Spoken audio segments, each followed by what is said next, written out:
नमस्कार साथियों। आप सबका स्वागत है स्केल अप आईएएस में। तो इस लेक्चर में हम डिस्कस करेंगे supreme court on governors powers. तो ये द हिंदू 24 नवंबर 2025 का एडिटोरियल है। इसकी एनालिसिस हम कर रहे हैं एकदम डिटेल तरीके से। ये जो मुद्दा है इसको हम काफ़ी अच्छे से डिस्कस करेंगे। तो बेसिकली सबसे पहले हम ये देखते हैं कि what is the issue. So contemporary constitutional issues. तो अगर हम कॉन्टेम्पररी मतलब मॉडर्न, अगर हम मॉडर्न कॉन्स्टिट्यूशनल इश्यूज की बात करें तो इसमें तीन मेन इश्यूज हैं। पहला तो है centre state relations. Centre state relations जिसमें कि हमने देखा कि central government and state government के बीच में टसल हमको देखने को मिलता है।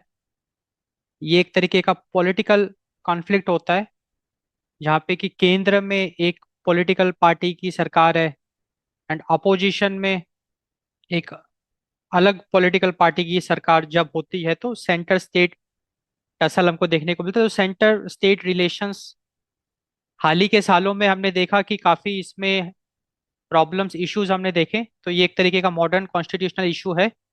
एंड रोल ऑफ गवर्नर्स भी काफी ज्यादा मुद्दे में रहा है। अगर आप न्यूज़पेपर फॉलो कर रहे हैं तो आपने देखा होगा कि जो गवर्नर्स का रोल है उस पे काफी सारे क्वेश्चन मार्क्स हमको देखने को मिले। जहाँ पे तमिलनाडु में तो बहुत ज्यादा एक ये मुद्दा गरमाया था, जहाँ पे कि वहाँ की जो लेजिस्लेटिव असेंबली है उसने कितने सारे बिल पास किए एंड गवर्नर ने एक भी बिल को अप्रूव नहीं किया, क्योंकि गवर्नर का एसेंट लगता है। जब गवर्नर का साइन होगा तभी जाके वो बिल पास होगा। लेजिस्लेटिव असेंबली में तो पास हो गया था बट तो रोल ऑफ गवर्नर भी काफी ज्यादा अभी एक पिक्चर में आया है, जहाँ पे कि ये आरोप लगाए गए कि जो गवर्नर है वो अपनी ड्यूटीज को ऑनेस्टली फुलफिल नहीं कर रहे हैं। सुप्रीम कोर्ट का भी दरवाजा काफी बार खटखटाया गया इस कंसर्न को कोर्ट ऑफ लॉ तक लाने के लिए। तो यहाँ पे कुल मिला के जो इशू है वो है balance of power. Balance of powers under the Indian constitution. तो जो सेंटर स्टेट रिलेशन है ये एक तरीके का कंटेम्पररी कॉन्स्टिट्यूशनल इशू है, specially the role of governor. अब अगर हम इंडियन कॉन्स्टिट्यूशन की बात करें, स्पेशली जो फेडरल स्ट्रक्चर है हमारा, फेडरल स्ट्रक्चर के तहत सेंट्रल गवर्नमेंट के पास एक पावर है एंड स्टेट गवर्नमेंट के पास भी एक इंडिपेंडेंट ऑटोनॉमी है ओवर सेवरल फैक्टर्स। लाइक अगर हम भारत की बात करें तो सेंट्रल गवर्नमेंट भी है, केंद्र सरकार भी है, राज्य सरकार भी है। तो राज्य सरकार के पास अपने लेवल पे स्पेशल ऑटोनॉमी है, स्पेशल पावर्स हैं। एंड केंद्र सरकार के पास अपने लेवल पे एक स्पेशल पावर्स हैं।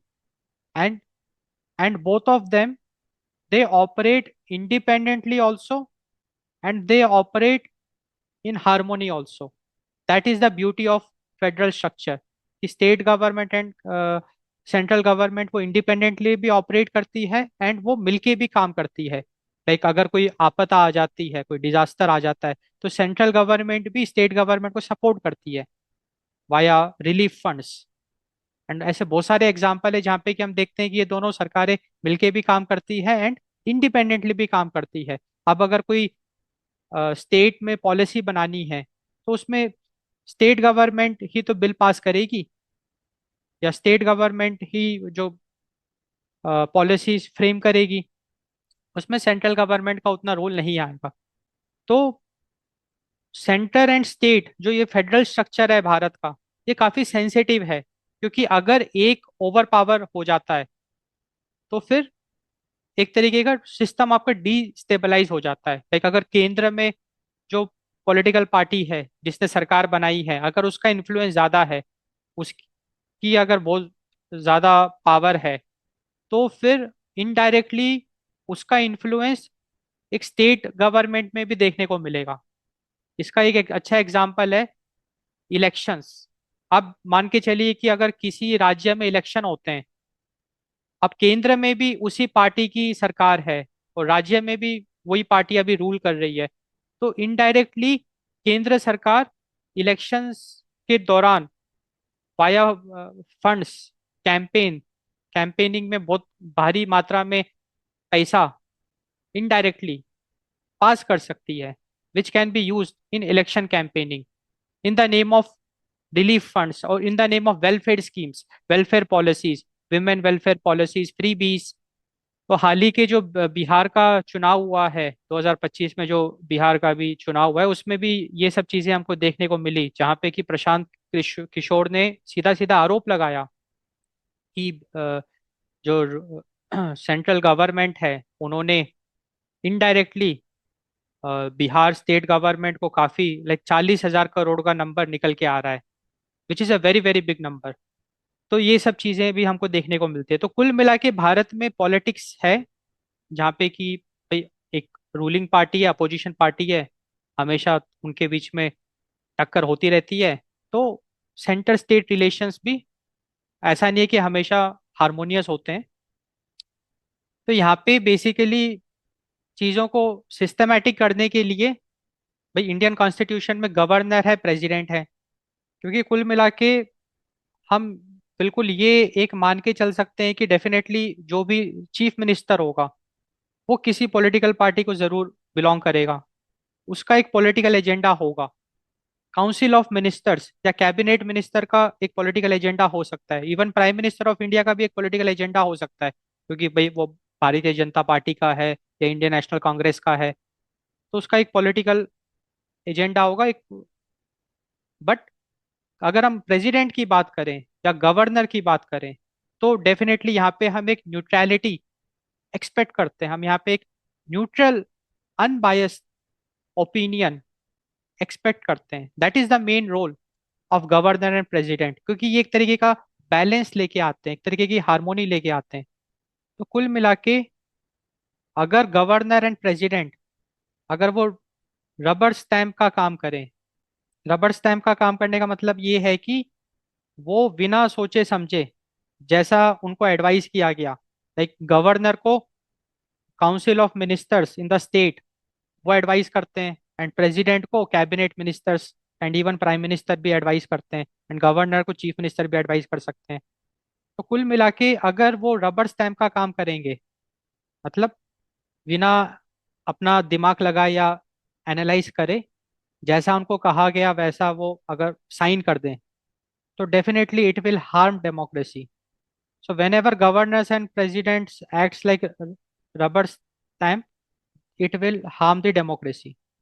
क्योंकि यहाँ पे जो गवर्नर एंड प्रेसिडेंट हैं, they are acting like a voice of a neutral Indian citizen which is not politically aligned. क्योंकि यार अगर हम एक आम आदमी की बात करें, पॉलिटिकल एजेंडा एक अलग चीज हो गई, बट अगर कोई एक डिसीजन है, कोई अगर एक बिल पास होना है, अगर उसमें स्टूडेंट्स का हित नहीं है या इंडियन फार्मर्स का हित नहीं है, तो फिर अगर वो बिल साइन हो रहा है because of some political agenda, then it can have negative consequences, so it can harm democracy. So governor and presidents, they cannot act like rubber stamp, they cannot act like political actors, they cannot act like political actors। क्योंकि अगर भाई governor and president of India या governor किसी भी state का, अगर उनका कोई पॉलिटिकल आइडियोलॉजी है, अगर वो इनडायरेक्टली किसी पॉलिटिकल पार्टी को सपोर्ट कर रहे हैं, then it will be very harmful, and it will basically harms federalism। तो कुल मिला के what we want is governors and president, they should be moral guardians। मतलब जो भी कॉन्स्टिट्यूशनल एथिक्स है, वी वांट कि वो उसको फॉलो करे, वो एक मॉरल मॉरल गार्डियन का काम करे, ना कि rubber stamp and political actor. And इससे होगा क्या, अगर ऐसा होगा तो strengthen it will strengthen constitutional trust. So this is the main idea. तो हमने देखा कॉन्टेम्पररी कॉन्स्टिट्यूशनल इशू, जहाँ पे कि centre state relations, specially role of governor, ये एक बहुत बड़ा इशू है। हमारे सामने। अब हम डिस्कस करेंगे article 200, governors role in assent to bills. तो देखो बेसिकली बात ऐसी है कि बिल जो है वो स्टेट लेजिस्लेटिव असेंबली में पास होता है, क्योंकि अगर हम गवर्नर की बात कर रहे हैं तो हम स्टेट लेवल की बात कर रहे हैं। तो स्टेट लेवल में स्टेट लेजिस्लेटिव असेंबली। और जब हम प्रेसिडेंट की बात करते हैं तो हम सेंटर की बात करते हैं। सेंटर में आता है लोकसभा एंड राज्यसभा। तो स्टेट लेजिस्लेचर में जब भी बिल पास होता है, तो एक बार बिल पास हो गया तो फिर वो गवर्नर के पास जाता है। एंड गवर्नर के पास फोर ऑप्शंस होते हैं। गवर्नर के पास फोर ऑप्शन होते हैं। पहला तो एसेंट टू द बिल। इसका मतलब अगर गवर्नर ने साइन कर दिया, बिल को साइन कर दिया, इसका मतलब that bill will become the law. Bill पूरी तरीके से पास हो गया, अप्रूव हो गया, बिल बिकम्स लॉ। सेकंड जो है option withhold assent. Withhold assent का मतलब ये है कि गवर्नर ने अपना कुछ भी फैसला नहीं सुनाया, ना तो उसको साइन किया, ना ही उसको फिर से भेजा लेजिस्लेटिव स्टेट लेजिस्लेचर के पास फॉर रिकंसिडरेशन, और ना ही उसको प्रेसिडेंट के पास भेजा। एक तरीके से होल्ड करके रख रखा है, तो उसको कहते हैं विद होल्ड एसेंट। और ऐसा जब होता है काफी समय तक, अगर गवर्नर बिल को होल्ड करके रखता है, तो पक्की बात है भाई वो बिल अटक गया। भाई स्टेट लेजिस्लेचर में तो पास हो गया, पर जब तक गवर्नर का एसेंट नहीं मिलेगा, जब तक गवर्नर साइन नहीं करेगा, वो लॉ नहीं बन सकता ना। तो अगर गवर्नर ने उस बिल को होल्ड करके रख रखा है इनडेफिनेटली, तो definitely it will lead to the rejection of the bill. It will reject the bill. तो ये एक काफी इंटरेस्टिंग सिनेरियो है, जहाँ पे कि हम कह सकते हैं कि एक तरीके का ये सीक्रेट वेपन है। मतलब सीधा सीधा हम ऐसे आरोप नहीं लगा सकते, बट अगर हम एक लॉजिकली देखें तो ये एक ऐसी पावर है जो मिस यूज करी जा सकती है। लाइक अगर कोई गवर्नर, एक मैं एक हाइपोथेटिकल सिचुएशन आपके साथ डिस्कस कर रहा हूँ, वो पॉलिटिकली अलाइंड है with a political party which is opposition in a state government. Like किसी राज्य में, लेट अस सपोज कांग्रेस की सरकार है, किसी राज्य में कांग्रेस की सरकार, और गवर्नर हो सकता है कि बीजेपी के फॉलोवर हैं। भाई हर एक इंडिविजुअल की एक पॉलिटिकल आइडियोलॉजी होती है ना। एक आप भी किसी ना किसी पॉलिटिकल पार्टी को फॉलो करते होंगे। कुछ कुछ लोग कम्युनिस्ट को फॉलो करते हैं, कुछ लोग हिंदुत्व, कुछ लोग है कि नहीं भाई कांग्रेस। सबका अलग अलग आइडियोलॉजी है। तो अगर गवर्नर की कोई आइडियोलॉजी होगी, अगर वो किसी दूसरे पॉलिटिकल पार्टी को फॉलो कर रहे हैं, तो अब यहाँ पे इस चीज को एक नेगेटिव तरीके से यूज किया जा सकता है। जहाँ पे कि स्टेट लेजिस्लेचर का मतलब क्या है? स्टेट लेजिस्लेचर का मतलब इलेक्टेड कैंडिडेट्स। वहां पे जो भी बैठ रहा है, जितने भी आपके एमएलएज हैं, member of legislative assembly, state legislature में जो बैठ रहे हैं, वो इलेक्टेड लोग हैं। वो जनता की आवाज है, जनता ने उनको चुना है अपना रिप्रेजेंटेटिव। अब अगर वो बिल पास कर रहे हैं, इसका मतलब जनता चाहती है वो बिल, क्योंकि वो जनता की आवाज है और लोगों ने उनको सपोर्ट किया कि हाँ भाई आप ये बिल पास करो। तो अगर स्टेट लेजिस्लेचर में कोई बिल पास हो रहा है, इसका मतलब it is according to the will of the people, voice of the people. People wants that bill to be pass. और वही अगर गवर्नर ने उस बिल को होल्ड करके रख रखा है इनडेफिनेटली, तो एक तरीके से यहाँ पे डेमोक्रेसी हार्म हो रही है। मतलब डेफिनेटली देखो, गवर्नर के पास ये पावर है तो इसका कोई लॉजिकल सेंस भी है भाई। हो सकता है कि वो लॉ अगर बन जाता है तो उससे कुछ इनडायरेक्टली नुकसान हो सकता है, जो जनता अभी उसको फोकस नहीं कर पा रही है, ऐसा हो सकता है। तो गवर्नर बिल्कुल अपनी पावर का उसको यूज करके उस बिल को होल्ड कर सकते हैं।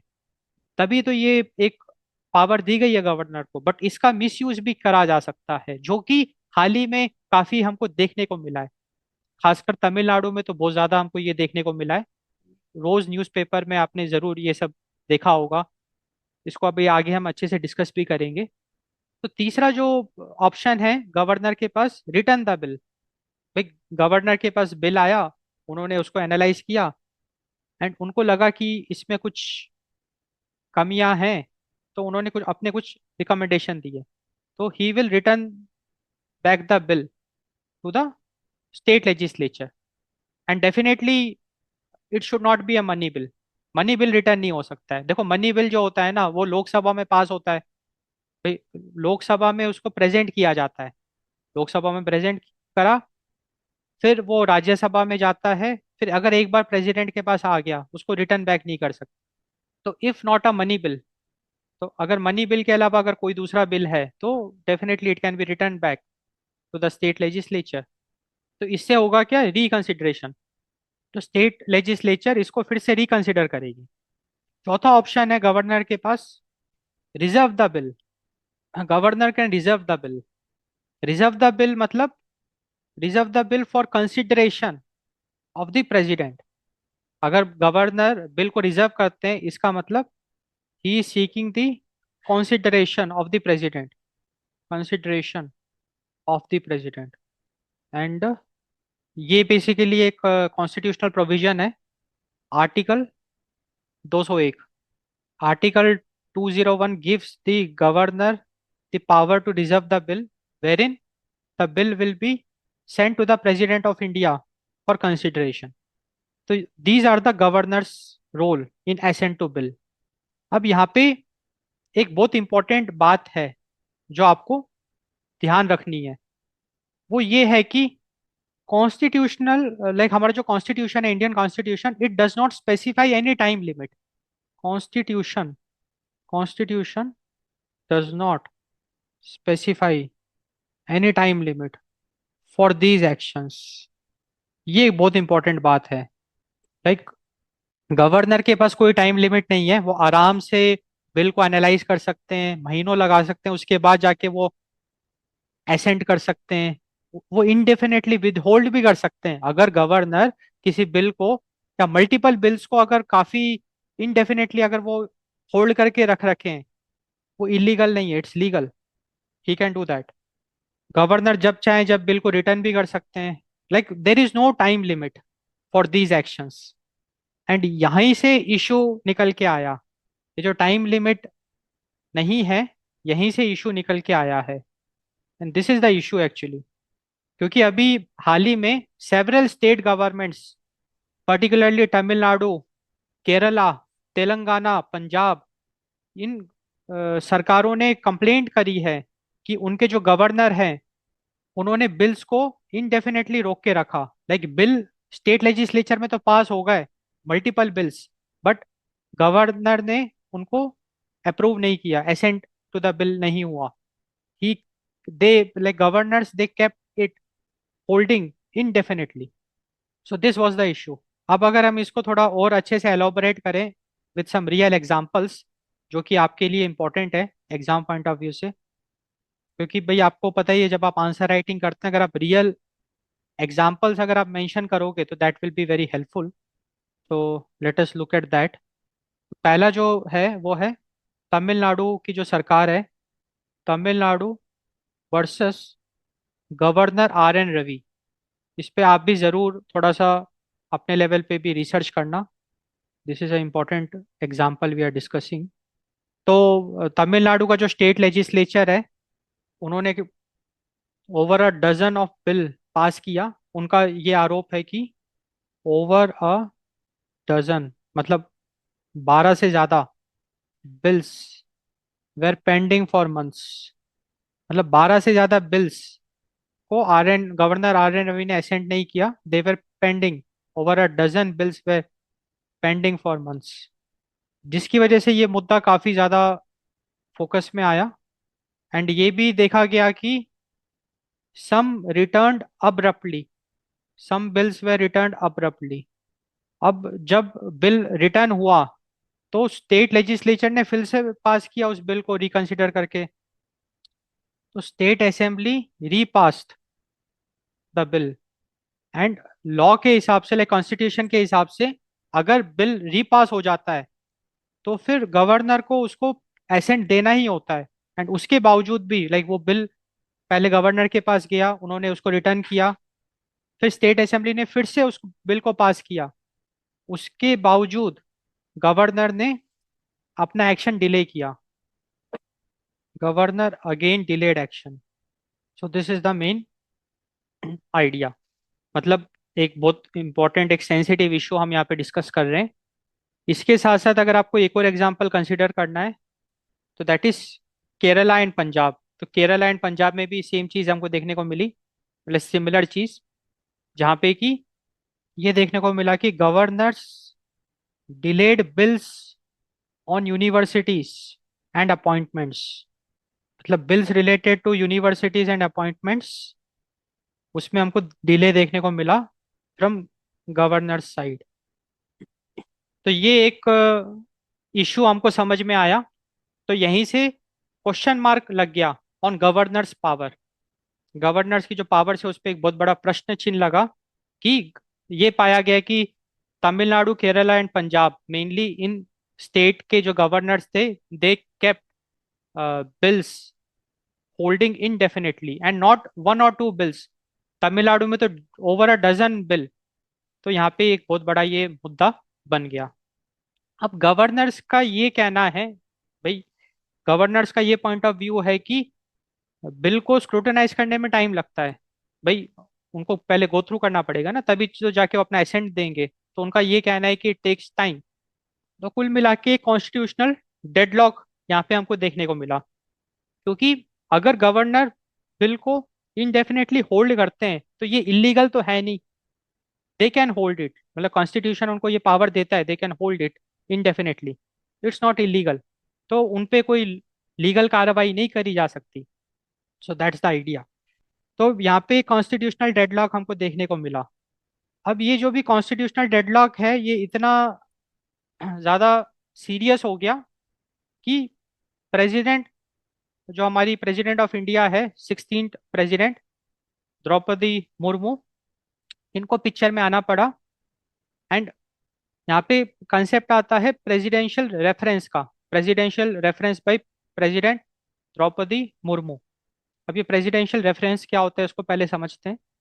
Presidential reference, so basically under article 143 of the constitution, under article 143 of the constitution, the president of india, the president of india can refer questions of law or public importance to the supreme court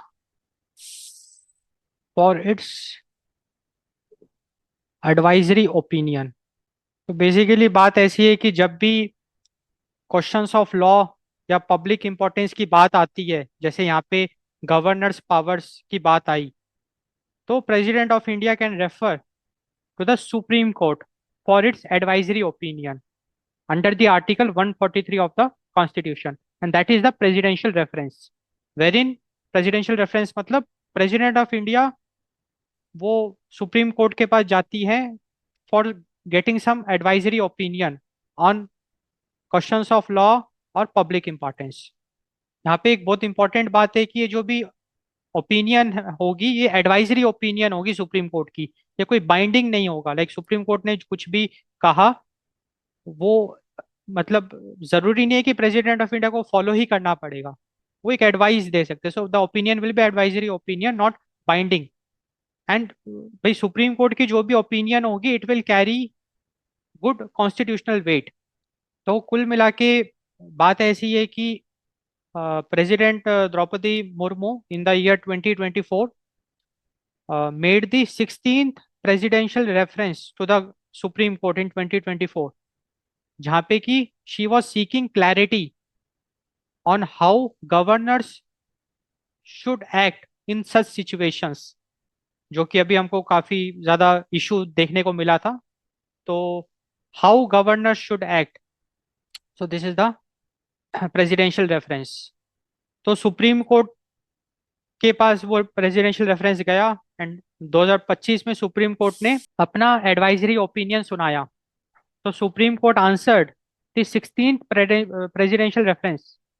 So Supreme Court gave clear and time-bound guidelines on how governor should deal with state bills. तो supreme court ने कुछ बहुत अच्छी अच्छी बातें, अपने opinions बताए, वो हम डिस्कस करेंगे। तो बेसिकली 5 जज की bench, headed by chief justice of India B R Gavai. तो हम एक एक करके सारे सुप्रीम कोर्ट के पॉइंट्स को डिस्कस करेंगे।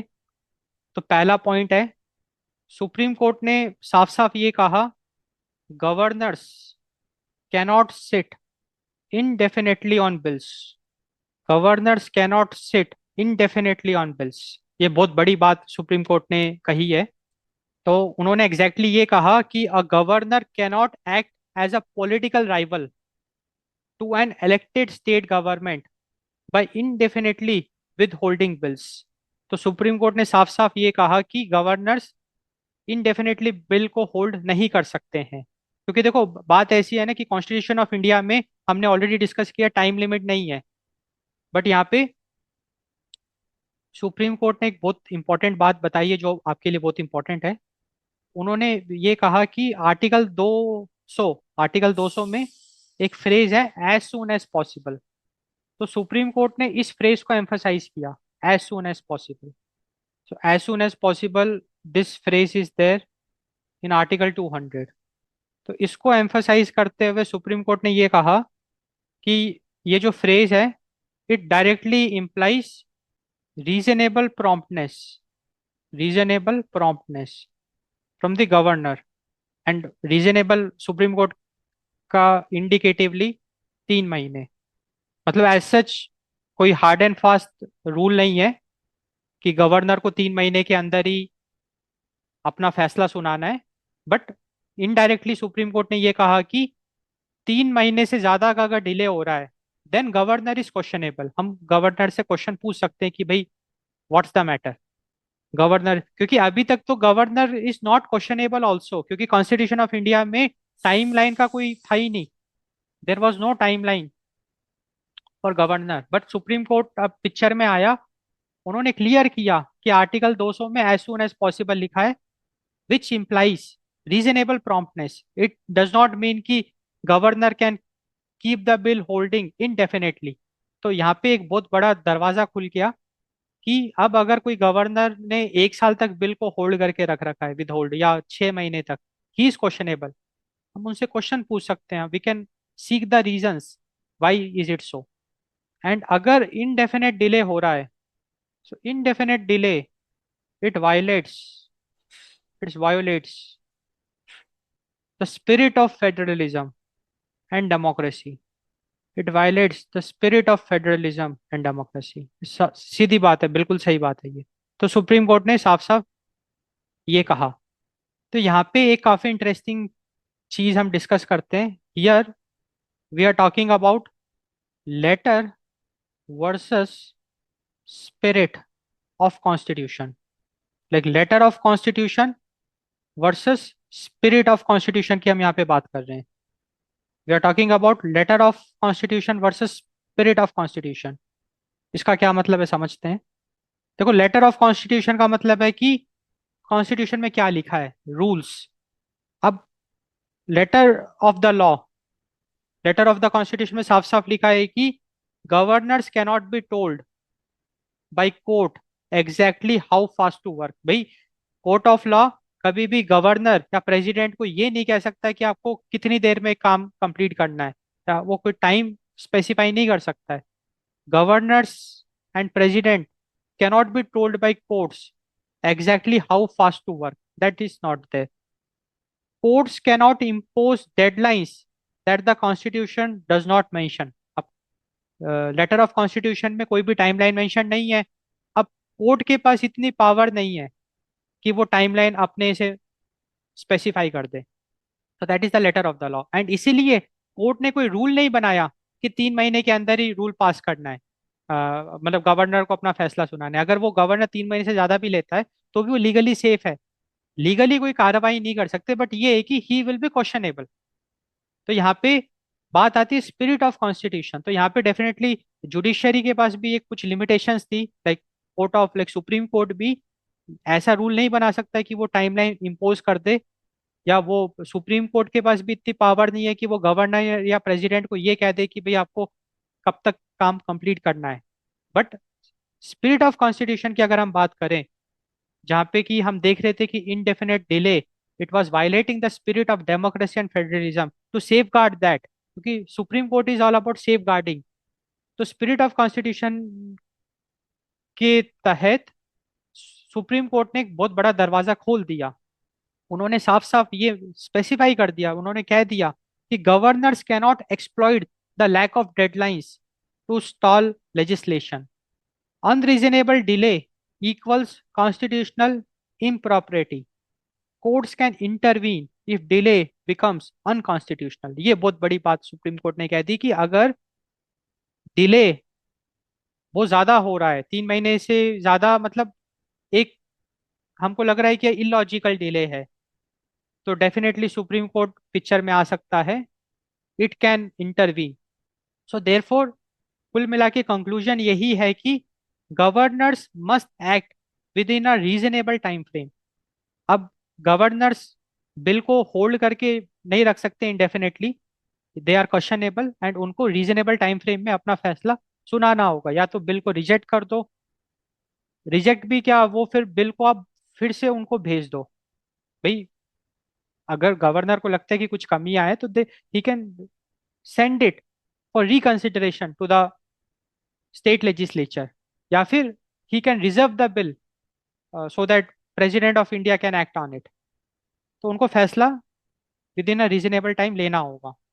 अब हम सेकेंड पॉइंट डिस्कस करेंगे, the second very important opinion of supreme court.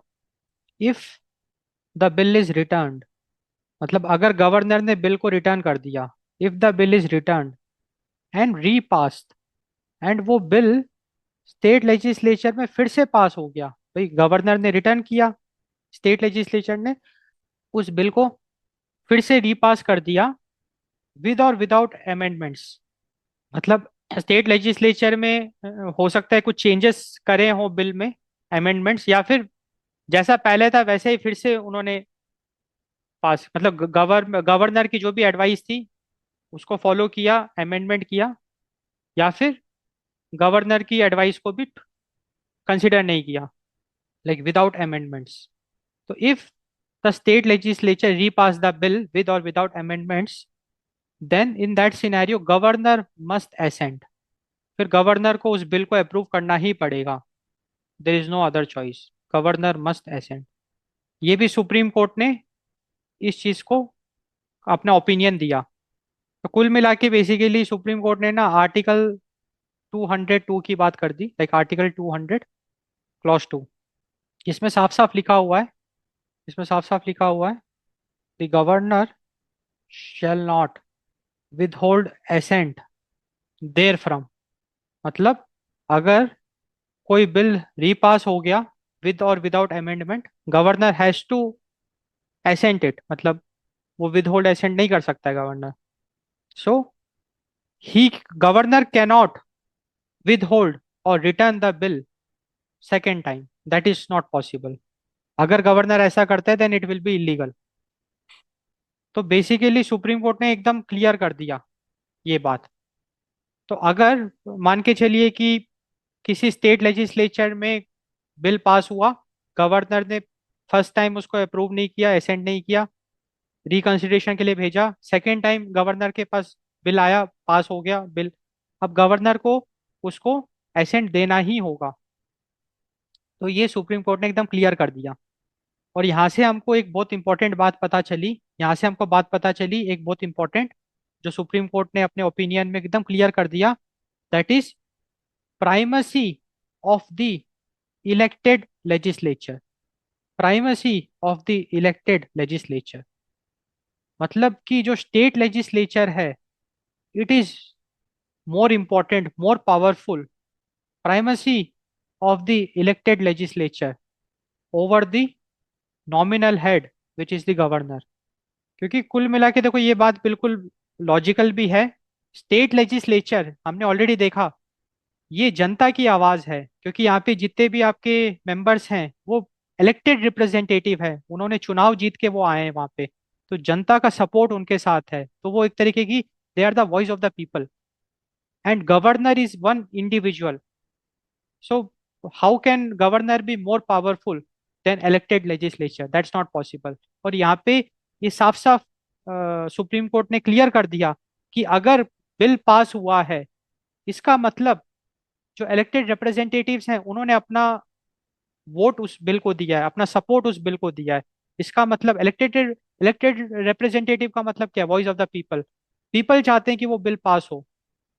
अगर पीपल चाहते हैं कि वो बिल पास हो, तो गवर्नर, फर्स्ट टाइम तो ठीक है, गवर्नर के पास पावर है, क्योंकि हो सकता है कि उस बिल में कुछ ऐसी चीजें हैं जो इनडायरेक्टली लोगों के लिए हार्मफुल हो सकती है। भाई, आम आदमी, he might know not know that. तो गवर्नर के पास ये पावर है कि वो अपने एडवाइस उसमें, मतलब स्टेट लेजिस्लेचर को कन्वे करे कि भाई इसमें आप ये अमेंडमेंट्स करिए। तो he can send it to the reconsideration. That power the governor has only for the first time. क्योंकि भाई गवर्नर ने बिल को स्क्रूटनाइज किया, उनको लगा कि हाँ यार, इसमें ये चीजें सही है, ये कमियां हैं।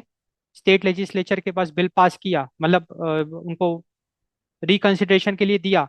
अब स्टेट लेजिस्लेचर ने फिर से अगर वो बिल पास कर दिया, इसका मतलब पक्की बात है कि गवर्नर ने पहले ही अपना उस बिल को देख रखा है, एंड विद और विदाउट अमेंडमेंट। तो फिर गवर्नर को बिल पास करना ही पड़ेगा, क्योंकि वहां पे जनता की आवाज छुपी हुई है। So primacy of the elected legislature over the nominal head, this is very important opinion given by the supreme court. अब हम तीसरा डिस्कस करेंगे, तीसरा opinion, reservation for president's consideration, that is article 201। ये ऑलरेडी हमने एक बार डिस्कस किया था। लाइक, गवर्नर के पास चार ऑप्शंस होते हैं जब भी उनके पास बिल आता है। तो फोर्थ ऑप्शन है, he can reserve the bill, like he can send it to the president of India for consideration under article 201। तो इस संदर्भ में भी सुप्रीम कोर्ट ने अपना ओपिनियन दिया। अब सुप्रीम कोर्ट का ये कहना है कि governor can reserve the bill, definitely उनके पास, गवर्नर के पास ये पावर है। बट उन्होंने, सुप्रीम कोर्ट ने एम्फसाइज किया, only under specific limited circumstances. And what is that circumstances? When the bill conflicts the union laws. अगर गवर्नर को लगता है कि जो भी बिल है वो यूनियन लॉस को कॉन्फ्लिक्ट कर रहा है, then governor can reserve the bill.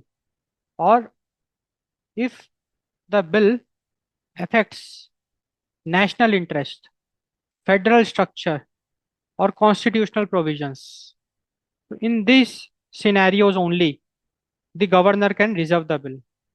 तो सुप्रीम कोर्ट ने साफ साफ ये अपना ओपिनियन दिया। उन्होंने ये एम्फसाइज किया कि the governor cannot misuse this power to delay और obstruct the functioning of an elected state government. तो ये भी एकदम उन्होंने, सुप्रीम कोर्ट ने क्लियर कर दिया कि governor cannot miss use the power, कि ऐसे ही रिजर्व कर दिया बिल को सो दैट वो बिल पास होने में और डिले आए, जिसकी वजह से functioning of an elected government affect हो जाए। तो that the governor cannot do. तो आइडिया यहाँ पे सिंपल है कि अगर गवर्नर बिल रिजर्व कर रहा है, then he should have a valid reason for that. And that what should be that valid reason? The bill should conflict with union law, or the bill should affect either the national interest, federal structure, or the constitutional provision, or any other reasonable conflict or reasonable circumstance, then only he can reserve the bill. And यहाँ पे एक और बहुत important बात है कि bill आपने reserve किया, प्रेसिडेंट के पास गया। अब the decision of the president is final.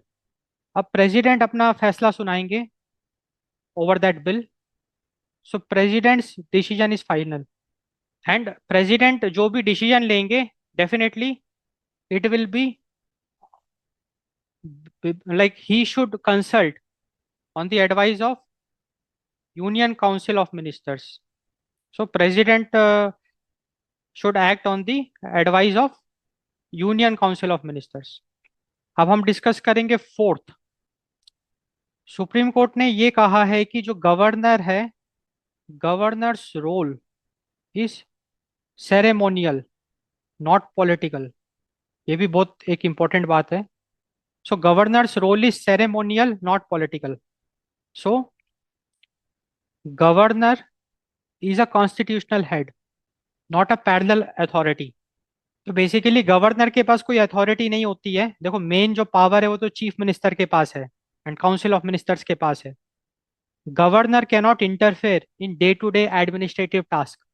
Governor की एक अपनी लिमिटेड स्कोप है and he acts like a constitutional head. He can appoint the chief minister and several other powers governor enjoys, but he is not a authority. वो सरकार नहीं चला चला सकते ना भाई। स्टेट गवर्नमेंट को गवर्नर थोड़ी ना चलाएंगे, वो तो चीफ मिनिस्टर चलाएंगे। सो गवर्नर के पास अथॉरिटी नहीं है। तो ये भी सुप्रीम कोर्ट ने साफ साफ क्लियर किया। So governor's role is ceremonial not political. Like governor का कोई पॉलिटिकल एजेंडा नहीं होना चाहिए। इनडायरेक्टली सुप्रीम कोर्ट का यही कहना है कि भले ही एज अ इंडिविजुअल, क्योंकि गवर्नर भी तो एक भाई इंसान है, उनकी पॉलिटिकल आइडियोलॉजी जरूर हो सकती है। भाई हर एक इंसान की एक अपनी एक आइडियोलॉजी होती है, तो पॉलिटिकल आइडियोलॉजी भी होगी।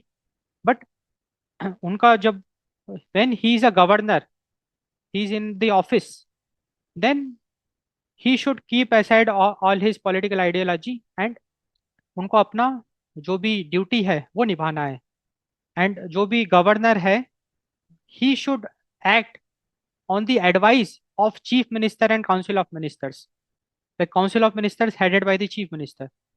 Hence the governor's power is formal, not discretionary, except in constitutionally exceptional situations। like कुछ constitutionally exceptional situations है, वहां पे गवर्नर की पावर ज्यादा होती है as compare to chief minister. But in a day to day life, governor's power is formal, he acts like a ceremonial constitutional head।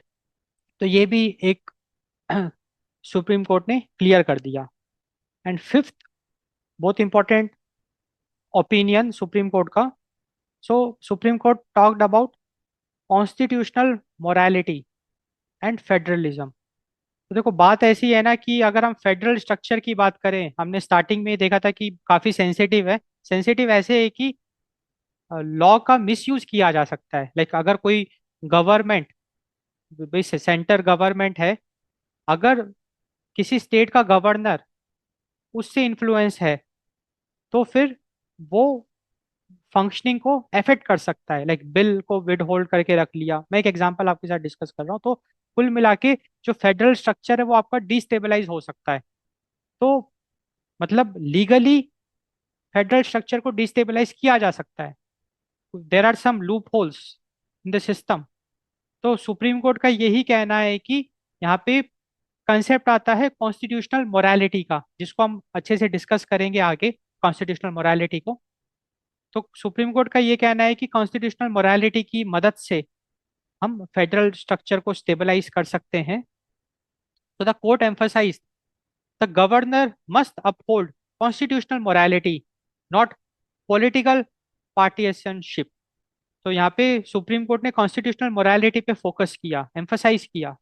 तभी तो जाके एक फेडरल स्ट्रक्चर स्टेबल रहेगा भारत का। तो यहाँ पे फिर सुप्रीम कोर्ट ने बात करी कोऑपरेटिव फेडरलिज्म की, cooperative federalism. And this cooperative federalism हम अचीव कर पाएंगे when there is a mutual respect between the union and the state. And misusing the governor's office to stall governance undermines democracy. तो अगर कोई governor अपनी power का misuse करता है, तो एक तरीके से वो डेमोक्रेसी को हार्म कर रहा है। तो कुल मिला के सुप्रीम कोर्ट की हमने सारी ओपिनियंस देखी, तो हमको बिल्कुल बात समझ में आई कि सुप्रीम कोर्ट ने एक तरीके से गवर्नर्स पावर्स को रिवाइज कर दिया। मतलब जो एग्जिस्टिंग कॉन्स्टिट्यूशनल पावर्स हैं उसको, उसमें कुछ उन्होंने चेंज नहीं किया है। वो सुप्रीम कोर्ट के पास अभी वो पावर भी नहीं है। उन्होंने कुछ भी चेंज नहीं किया है, बस उसी को एम्फसाइज करके एक क्लियर कर दिया चीजों को।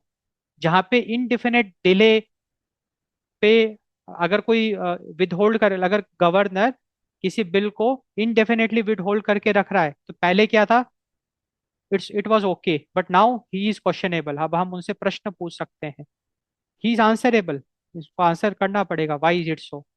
अब गवर्नर एवं ही बिल को रिजर्व नहीं कर सकते। There should be a valid reason for reserving the bill. अगर बिल रीपास हो गया, भाई रिटर्न हुआ फिर रीपास हुआ, तो गवर्नर को उसको असेंट करना ही पड़ेगा। ही cannot with hold that. And supreme court ने क्लियर कर दिया कि गवर्नर का रोल सेरेमोनियल है। एंड यहाँ पे कॉन्स्टिट्यूशनल मोरालिटी की बात हमने डिस्कस करी। तो कुल मिला के अगर हम एक सुप्रीम कोर्ट के ओपिनियन को कंक्लूड करें, तो हम ये कह सकते हैं, एक सुप्रीम कोर्ट ने ये कहा, the governor is a bridge, the governor is a bridge, not a barricade between the union and the state. His role is to facilitate governance, not frustrate it. So, this was the Supreme Court's closing observation. Governor is a bridge. He should act like a bridge, not a barricade between the union and the state. Governor का role क्या है? To facilitate governance and not frustrate it. अब हम constitutional morality discuss कर लेते हैं, ये important है। तो सबसे पहले तो ये कॉन्स्टिट्यूशनल मोरालिटी होता क्या है, वो बहुत इंपॉर्टेंट है। Late us look at that, क्योंकि सुप्रीम कोर्ट ने इस पे एम्फसाइज किया है, तो इसलिए इंपॉर्टेंट है constitutional morality. So acting according to the spirit of the constitution, कि जब हम स्पिरिट ऑफ द कॉन्स्टिट्यूशन की बात करते हैं, तो हम कॉन्स्टिट्यूशनल एथिक्स की बात करते हैं। Because we know that there are loopholes in the system. तो अगर हम उस लूप होल का मिस यूज नहीं कर रहे, बल्कि एथिकली काम कर रहे हैं, that is acting according to the spirit of the constitution, so that हम डेमोक्रेसी को अपहेल्ड कर पा रहे हैं। बीइंग न्यूट्रल, कॉन्स्टिट्यूशनल मोरालिटी का मतलब being neutral. Definitely personal level पे आपकी पॉलिटिकल आइडियोलॉजी जरूर हो सकती है, पर जब आप ऑफिस में हैं, जब आपके पास एक रिस्पॉन्सिबिलिटी है, then you have to be neutral.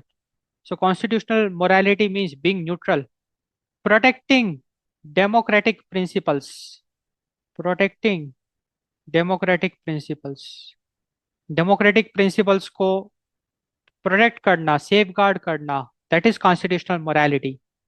Not favouring any political party, वो बीइंग न्यूट्रल में आ गया। Using power responsibly, so constitutional morality means use powers but in a responsible manner, that is constitutional morality. So work with governments smoothly without becoming tools of political parties, तो using powers responsibly. तो constitutional morality का मतलब अब हमको समझ में आया कि there are loopholes in the system, but rather than misuse it, acting according to the spirit of the constitution, being neutral, not supporting any particular political party, protecting democratic principles, and using powers responsibly. So this is the constitutional morality. अब ये जो भी हम editorial discuss कर रहे हैं, इनके जो ऑथर हैं, उन्होंने दो एग्जाम्पल्स प्रेजेंट करें, like about the previous presidents, जिन्होंने कॉन्स्टिट्यूशनल मोरालिटी का एक जीता जाता एग्जाम्पल पेश किया है। एक तो है आर वेंकट रमन, आर वेंकट रमन, इनको हम आरवी से भी लोग इनको बुलाते थे। तो आर वेंकट रमन ये हमारे प्रेसिडेंट रह चुके हैं फ्रॉम 1987 टू 1992। तो आर वेंकट रमन ने कॉन्स्टिट्यूशनल मोरालिटी का ये जीता जाता एग्जाम्पल है, इन्होंने दिखाया। मतलब बात ऐसी है कि जब ये प्रेसिडेंट थे उस समय, इनके कार्यकाल में इन्होंने राजीव गांधी के साथ भी काम किया, Rajiv Gandhi was the prime minister, VP Singh and Chandrashekhar, and साथ में पीवी नरसिम्हा राव। तो इतने सारे प्राइम मिनिस्टर के साथ इन्होंने काम किया। डेफिनेटली ये सारे जो प्राइम मिनिस्टर से बहुत पावरफुल थे, स्पेशली राजीव गांधी, पीवी नरसिम्हा राव। हमने काफी सारे सिनेरियोज देखे जहाँ पे कि इन्होंने ओपनली, बहुत कॉन्फिडेंटली, बोल्डली कैबिनेट की बात को नहीं माना। Cabinet ministers under these prime ministers, वो कुछ चाहते थे, उनकी कुछ डिमांड थी, उनकी कुछ डिमांड थी कि ये बिल आप साइन करो। आर वेंकट रमन ने विद लॉजिक, मतलब एक लॉजिकल आर्ग्यूमेंट उन्होंने किया, कॉन्फिडेंटली और बहुत फेयर तरीके से डिनाई कर दिया। एंड इन्होंने फिर ये जो प्राइम मिनिस्टर्स थे, इन्होंने बहुत अच्छे से एक्सेप्ट किया इनके तर्क को। तो आर वेंकट रमन एक बहुत अच्छा एग्जाम्पल है, जिन्होंने कॉन्स्टिट्यूशनल मोरालिटी का एग्जाम्पल दिया। उन्होंने ये दिखाया कि कैसे न्यूट्रल तरीके से एक्ट करना चाहिए, स्पिरिट ऑफ द कॉन्स्टिट्यूशन की इन्होंने बात करी। एंड इसी तरीके से एक और काफी इंपॉर्टेंट एग्जाम्पल है, दैट इज के आर नारायण। के आर नारायण, के आर एन। तो ये भी हमारे प्राइम मिनिस्टर प्रेसिडेंट रह चुके हैं पहले, 1997 से लेके 2002। तो इनके कार्यकाल में भी इन्होंने बहुत बड़े बड़े फैसले लिए। लाइक 1997 में जो यूनियन, लाइक सेंट्रल गवर्नमेंट का जो कैबिनेट है, cabinet of ministers, headed by prime minister I के गुजराल, उस यूनियन कैबिनेट ने ये रिकमेंड किया कि अ, उत्तर प्रदेश में बीजेपी की सरकार को डिसमिस कर दिया जाए, हेडेड बाय कल्याण सिंह। तो कल्याण सिंह की नेतृत्व में जो उत्तर प्रदेश की सरकार थी बीजेपी की, उसको डिसमिस कर दिया जाए, ये मांग इनके सामने आई के आर नारायण जो प्रेसिडेंट थे उस समय उनके पास। इन्होंने डिसमिस, मतलब एग्री नहीं किया उस मांग के लिए। एंड उन्होंने यूनियन कैबिनेट को रिकंसिडरेशन के लिए भेज दिया कि आप इस जो आप मांग कर रहे हैं इसको आप रिकंसिडर करो। एंड फिर वो वहीं पे मामला सॉर्ट आउट हो गया। तो कुल मिला के आर नारायण ने रूलिंग गवर्नमेंट के खिलाफ, मतलब उनके पक्ष में नहीं, उनके अगेंस्ट में फैसला सुनाया। उन्होंने अप्रूव नहीं किया भाई, उन्होंने कहा कि नहीं हम डिसमिस नहीं करेंगे उत्तर प्रदेश सरकार उस समय जो कल्याण सिंह के अंडर में। तो ये एक दिखाता है कॉन्स्टिट्यूशनल मोरालिटी का, न्यूट्रल, बिंग न्यूट्रल की यहाँ पे हम बात कर रहे हैं। एक और एग्जाम्पल इन्हीं के कार्यकाल में 1998 में, जब बीजेपी पावर में थी केंद्र में, सेंटर में जब बीजेपी पावर में थी, तो उस समय newly appointed governor of Bihar, उन्होंने ये रिकमेंड किया कि राबड़ी देवी की जो सरकार है उसको गिराया जाए, उसको डिसमिस कर दिया जाए, एंड प्रेसिडेंट रूल इम्पोज कर दिया जाए बिहार में under article 356 of the constitution of India. तो ये मांग इनके पास आई, के आर नारायणा के पास। इन्होंने उसको भी रिजेक्ट कर दिया, उन्होंने उस रिकमेंडेशन को रिकंसिडरेशन के लिए भेज दिया, एंड वो मामला वहीं दब गया। उस समय प्राइम मिनिस्टर थे अटल बिहारी वाजपेयी, जो कि बहुत इन्फ्लुएंशियल थे। तो के आर नारायण ने ये दिखाया, बीइंग न्यूट्रल, कॉन्स्टिट्यूशनल मोरालिटी का ये इन्होंने एग्जांपल्स दिए कि अटल बिहारी वाजपेयी जी की जब सरकार थी 1998 में, जब बीजेपी सत्ता में थी, केंद्र में थी, उस समय राबड़ी देवी की जो बिहार की सरकार थी उसको डिसमिस करने का पूरा प्लान बन गया। बिहार के गवर्नर ने इस चीज को अप्रूव कर दिया। अब जब ये प्रेसिडेंट के पास ये बात आई, क्योंकि भाई प्रेसिडेंट को अपना डिसीजन लेना था, बिकॉज वहाँ पे प्रेसिडेंट रूल लगाने की बात आ रही थी under article 356 of the constitution of India. तो के आर नारायणन ने उस चीज को अप्रूव नहीं किया, बल्कि रिकंसिडरेशन के लिए फिर से भेज दिया। तो this is an example of constitutional morality. So these are the models of how the spirit of constitution should be preserved. तो कॉन्स्टिट्यूशनल मोरालिटी भी हमने डिस्कस कर लिया। अब हम डिस्कस करेंगे यूपीएससी रिलेवेंस। तो जो भी अभी हमने डिस्कस किया, हमने काफी अच्छी चर्चा करी। Supreme court on governors powers, how is it important, लगा अगर आप यूपीएससी एस्पिरेंट हैं तो how is it important for you, वो हम डिस्कस करते हैं। तो डेफिनेटली यहाँ पे साफ साफ पॉलिटी हमको दिख रही है, पॉलिटिकल साइंस, पॉलिटी। पॉलिटी में क्या क्या टॉपिक्स यहाँ से साफ साफ कवर हो रहे हैं। यहाँ पे हमने पावर्स ऑफ गवर्नर की बात करी, और बल्कि हमने नहीं, अब तो सुप्रीम कोर्ट ने बात कर दी। सुप्रीम कोर्ट ने पावर्स ऑफ गवर्नर की बात कर दी। तो ये बहुत इंपॉर्टेंट टॉपिक है आपके लिए। यहाँ पे हमने प्रेसिडेंशियल रेफरेंस की बात करी।